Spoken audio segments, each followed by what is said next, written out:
ශ්‍රී Lankan දස් පක්ෂ මේ වෙනුවට අලුත් බලවේගයක් හදනවා. අහුන් ගල්ලේ තුන රැස්වීමේදී ඔබතුමා තරයේ කෑදෙන තුන විනය ක්‍රියාමාර්ගයක් කරන් පක්ෂයෙන් අයින් කරන්න ඕනේ කියලා පිළිසක්. ඒක කරනවද? ඉදිරියේදී මම හිතන්නේ ඔබතුමාලාට දැනගන්න පුළුවන්කම තියෙනවා.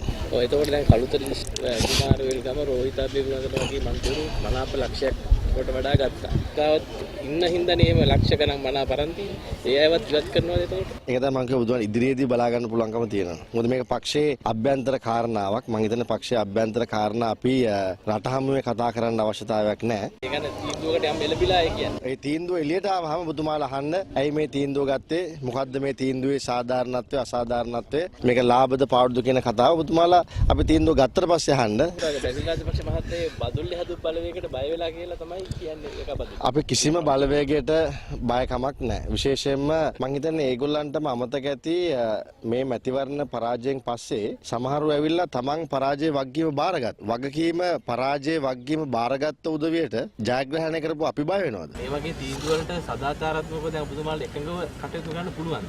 රටේ පාර හදන්න ලයිට් ටික දෙන්න වතුර දෙන්න අවශ්‍ය කරන මුදල් හොයා ගැනීම සඳහා මොන ආණ්ඩුවක් අද ඔය කතා කරන ජනතා විමුක්ති පෙරමුණාවත් මේ වැට් එක ගන්න ඕනේ. මම ඊයේ පෙර දැක්ක මහින්ද රාජපක්ෂ මහත්තයා වැට් එක අහෝසු කරන්න කියලා කියනවා. ඉතින් එතුමා ජනාධිපති කාලෙත් වැට් ගත්තානේ. මේ වැට් එක මීට වඩාත් වැඩියෙන් ගත්තා. අද වෙනකොට මං හිතන්නේ ලංකාවේ වැට් ගෙවන්නේ 15000ක් නැත්නම් 20000ක්. ඔබතුමාලා ගිහලා බලන්න පිටකොටුවට කඩ කීයක් තියෙනවද? ප්‍රධාන නගරයකට ගිහලා බලන්න. ඒ නගරක ප්‍රධාන නගර කඩ කීයක් තියෙනවද? නිකන් මේක මේ වැට් ගෙවන්නේ 15000යි කියලා කියනවනම් අපි හැමෝම ලැජ්ජ වෙන්න එපා.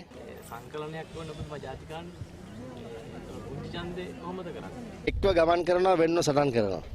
පුංචි ඡන්දෙදී අපි තාමත් පැහැදිලිව ශ්‍රී ලංකා නිදහස් පක්ෂයේ විදිහට වෙනම තරඟ වදිනා බලවන්තවන් මහින්ද රාජපක්ෂ මහත්තයත් එක්ක යන පළාත් පාලන නියෝජිතයට මොකද වෙන්නේ? ඒගොල්ලන් ගැන කතා කරන්න අපට අයිතියක් නැහැ.